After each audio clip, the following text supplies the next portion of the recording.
34 years, Nintendo has impacted the lives of millions worldwide.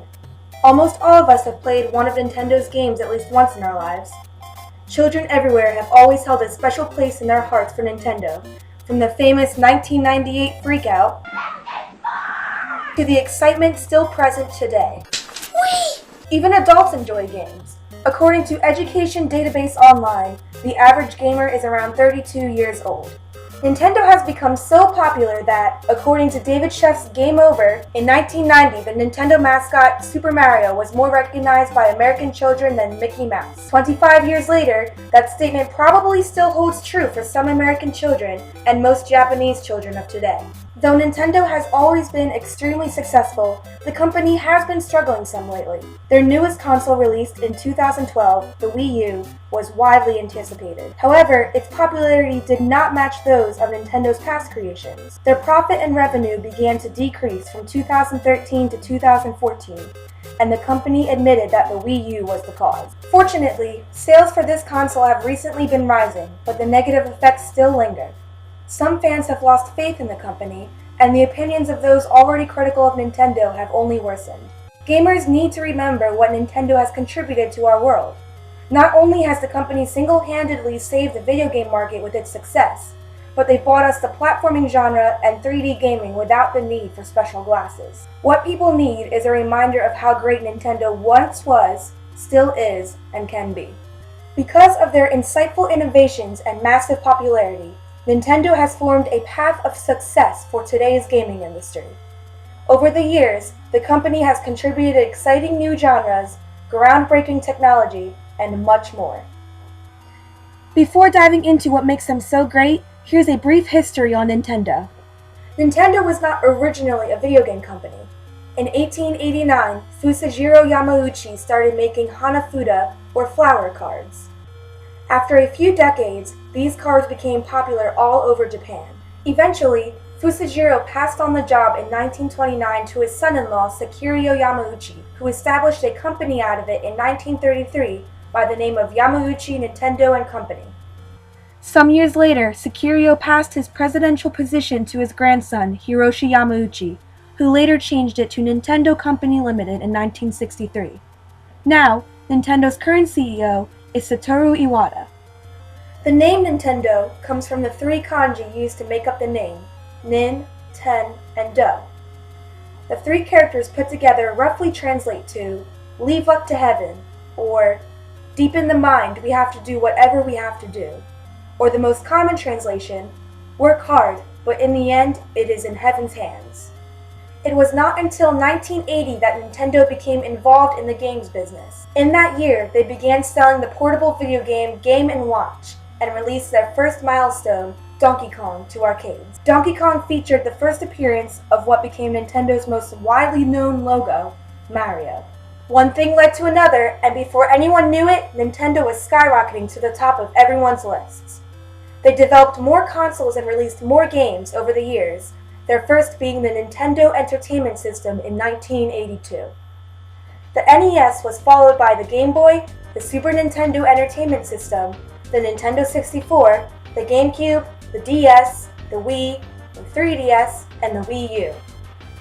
Since the release of the NES, Nintendo has sold over 4.3 billion video games and 680 million consoles worldwide, and their Mario franchise has become the most successful game series in the world, selling over 225 million so far. Now back to Nintendo's contributions, beginning with their success that saved video games. America's video game industry reached a peak in the early 1980s, with arcades popping up nationwide and many new games and consoles being developed and released. Many big-name gaming companies were making a lot of money, yet these companies hit their peak too fast, and many of them began to go out of business. New games weren't being created for almost 2 years, and the Japanese companies were slowly weeding out the American companies, thus causing America's gaming industry to fall into a recession. The biggest cause of this recession was the downfall of Atari, the biggest grossing American gaming company at that time. The company had bad business strategies, disappointing customers by releasing overhyped games before they were fully developed. They also lost some legal attempts at trying to take credit for the work of other game designers, causing those employees to leave and start their own businesses. Many other companies tried to jump at the opportunity to make money off of Atari's lost fans, but they all fell short. This recession became known as the Great Video Game Crash of 1983. It wasn't until 1985 that Nintendo saved the entire industry. 3 years after their release in Japan, Nintendo released the NES in America, which quickly gained popularity.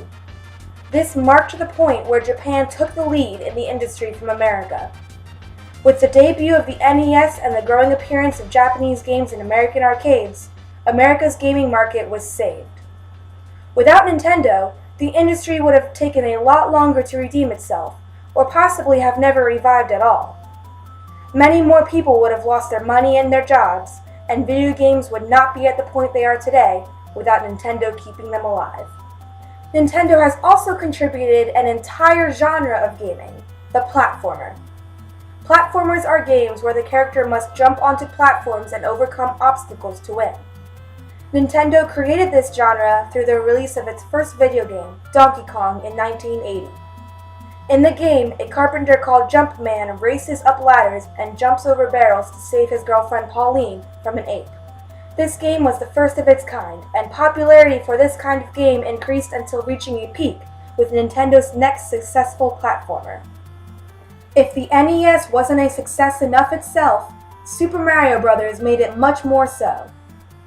According to Game Informer magazine, Super Mario Bros. Made the Nintendo Entertainment System console a huge success, establishing nearly all of the platformer genre's important staples and even influencing the design of the games outside of the genre.